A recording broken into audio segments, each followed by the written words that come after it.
Jadi ini tentang Bapak Ridwan Kamil dengan Lisa Mariana ya.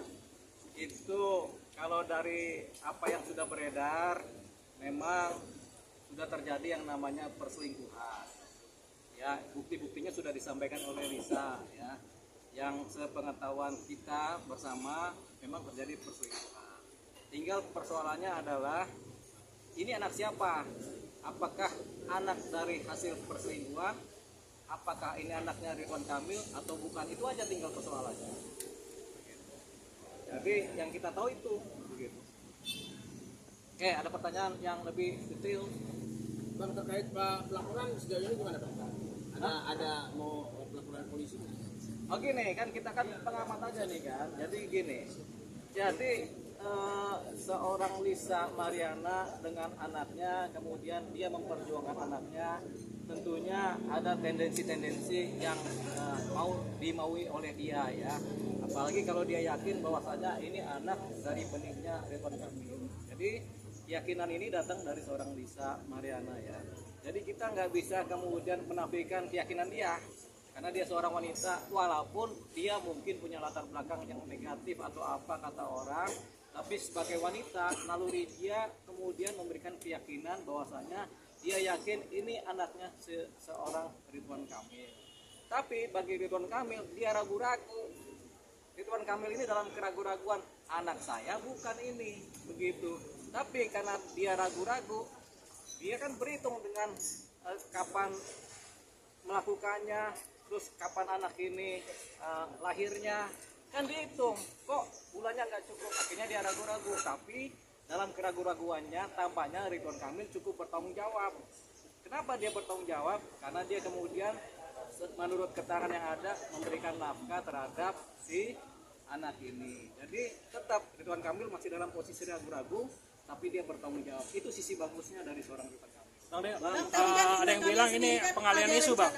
Pengalian isu karena Pak Eka sendiri kan terlibat kasus korupsi Bang. Kasus korupsi itu berbeda dengan kasus perselingkuhan. Jadi nggak ada pengalian isu. Korupsi pasti akan jalan terus. Korupsi punya relnya, kasus perselingkuhan punya relnya. Jadi relnya berbeda. Jadi nggak ada pengalian ini. Tetap aja korupsi berjalan. Ini juga berjalan. Begitu. Jadi sayangnya Pak Ridwan Kamil ini menghadapi dua kasus yang berbeda dan sama-sama berat dua-duanya. Jadi harus dijalani oleh dia. Gitu. Bahkan ada rencana katanya Ridwan Kamil melaporkan LM atas dugaan pencemaran nama baik. Apakah kalau mau laporin LM itu sendiri Ridwan Kamil harus tes DNA juga atau bisa serta-merta langsung melaporin LM? Begini, sebenarnya ini dua si malakama. Nggak dilaporkan itu seorang Lisa Mariana akan berteriak-teriak minta haknya. Jadi kalau Lisa ini minta haknya ini agak sulit secara hukum, tapi bisa.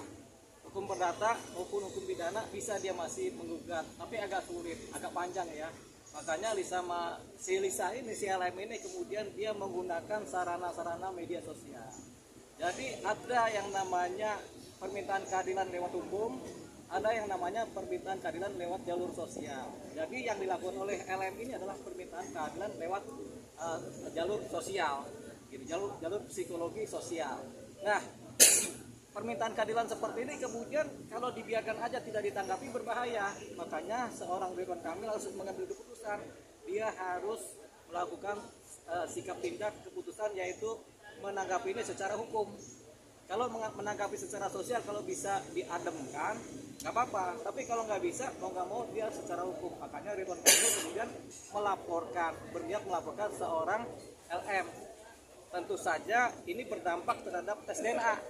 Ketika laporan polisi itu sampai dibikin oleh seorang Ridwan Kamil, tentunya harus dibuktikan. Kan laporannya pencemaran nama baik lewat undang-undang ITE. Karena laporan itu tentunya harus dibuktikan. Benar nggak ini terjadi pencemaran nama baik atau apakah ini sesuai fakta apa tidak? Nah, untuk mendapatkan fakta tentunya salah satu cara pembuktiannya adalah dengan cara melakukan konfrontir yang pertama. Yang kedua, mencari saksi-saksi. Yang ketiga baru tes DNA. Jadi ketika laporannya adalah pencemaran nama baik, otomatis ujungnya adalah pembuktian lewat tes DNA. otomatis wajib tes DNA itu polisi lakukan tes DNA terhadap anaknya. Kalau tidak terbukti ini anak Ridwan Kamil, terjadilah dugaan pencemaran nama baik. Tapi kalau terbukti pencemaran nama baiknya hilang. Gitu. Dari segi hukum apa sih yang harus dilakukan supaya apa yang harus dilakukan buat Arya sebagai istri? Gue nggak tahu ya. Kalau bicara hukum saja, ini tapi kan ini nggak bisa hukum saja kan harus ada persoalan kekerabatan keluarga, keluarga inti, keluarga besar, kemudian persoalan sosial, persoalan psikologis hubungan antar dia sebagai istri dan si Ridwan Kamil sebagai suami kan. Jadi kalau dia hukumnya saja ya tentunya laporannya perzinahan. Tapi laporan perzinahan ini kan sudah lama.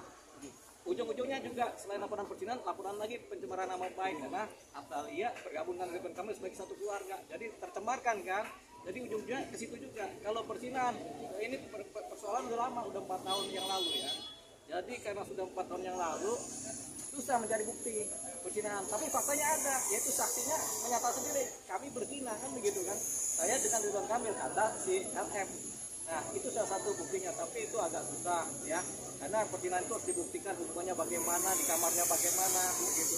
Nah lebih masuk juga kalau dilaporkan oleh seorang istrinya Ridwan Kamil, tentunya laporannya adalah laporan pencemaran nama baik juga, kembali ke situ ujungnya. Nah kalau ke laporan hukum seperti ini, kembali lagi ujungnya harus ada tes DNA gitu.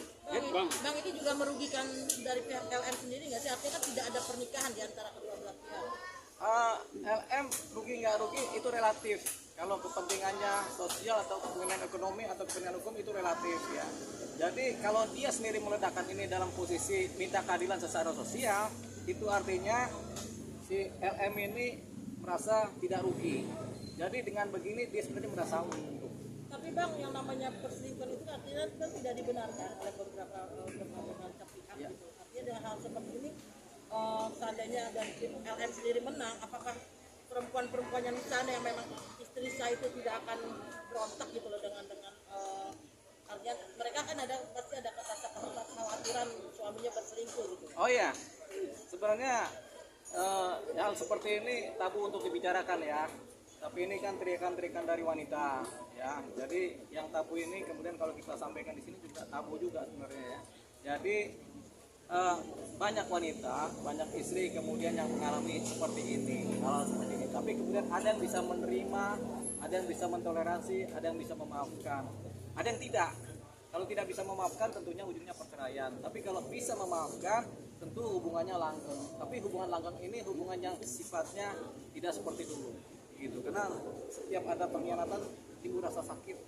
Kadang wanita ini sakitnya lama. Kalau laki-laki lebih gila lagi. Nggak cuma sakit dia langsung diceraiin kalau ada yang begini-begini gitu. Makanya kalau untuk tes DNA Bang, ya. Siapa yang lebih berkompetensi ini? Apakah dua belah pihak atau salah satu pihak? kalau tes DNA, kalau pakai ilmu hukum tes DNA ya, tes DNA itu harus dilaksanakan oleh 3 pihak, anaknya, bapaknya, ibunya secara berbarengan. Harus diketahui dan ada saksi bahwasanya darahnya diambil atau apa yang diambil itu harus ada saksi, dokter atau bidan atau perawat. Dia tahu nih yang ambil ini darahnya si bapak, ini darahnya si ibu, ini darah si anak. Sementara kan tes DNA kan lewat darah dulu kan. Jadi itu harus diambil tuh masing-masing kemudian dicek secara tes DNA ya. Nah kemudian kalau sudah itu terjadi bahwasanya benar ini darahnya bapak, darah ibu, darah anak. Dari darah anak ini kelihatan, ini darah bapaknya DNA-nya apa, darah ibu DNA apa, darah anak DNA apa. Kalau kemudian ada DNA bapak nyampur di anak ini atau DNA ibu juga nyampur, berarti ini dianggap sebagai anak kandung, anak biologis, kandung biologis. Kalau ibu cinta Artinya, sendiri, Bang, artinya Bang, siapa yang harus dahulu mengajukan? Apakah pihak RK atau LDP? Begini, biasanya yang minta pengakuan anak kan ibu. Ibu minta ini anaknya si bapak. Kenapa? Karena ibu ini yakin saya semua ibu ini berhubungan dengan cuma bapak ini aja dalam satu waktu. Jadi dia yakin ini bapaknya ini. Gitu. Jadi akhirnya yang biasanya minta adalah ibu. Ibu minta supaya bapaknya mengakui anaknya. Gitu. Biasanya begitu. Wanita yang akan minta itu biasanya pada umumnya. Tapi ada juga laki-laki yang minta duluan. Ini benar nggak anak saya? Kata laki-lakinya kan, coba tes DNA gitu. Tapi ini jarang sekali terjadi ya, karena ini sifatnya begitu privasi. kalau tes DNA. Tapi kalau wanita ini punya anak, dia merasa kan bikinnya berdua. Kenapa kok saya yang harus ngurus ini? Walaupun dalam hukum agama memang ini kewajiban dari ibu kalau di luar pernikahan, tapi kemudian secara sosial, psikologis kan bikinnya berdua. Yang laki juga bertanggung jawab, makanya biasanya wanita akan mengejar. Anda kok si yang melakukan, jadi Anda yang bertanggung jawab gitu. Jadi kita minta pertanggungjawaban Anda. Gimana caranya? Ya, harus ada pengakuan dari Anda. Jadi salah satu posisi anak ini diakuin, anak luar kawin diakuin oleh bapaknya adalah pengakuan sukarela atau pengakuan yang diakibatkan oleh adanya proses hukum. Bang, Bu Atalia sendiri akan bisa melaporkan atau bisa menuntut RK atau LM sendiri Bang jika memang semua terbukti? Ya bisa. Jadi Bu Atalia bisa melakukan tuntutan terhadap RK maupun si LM ya.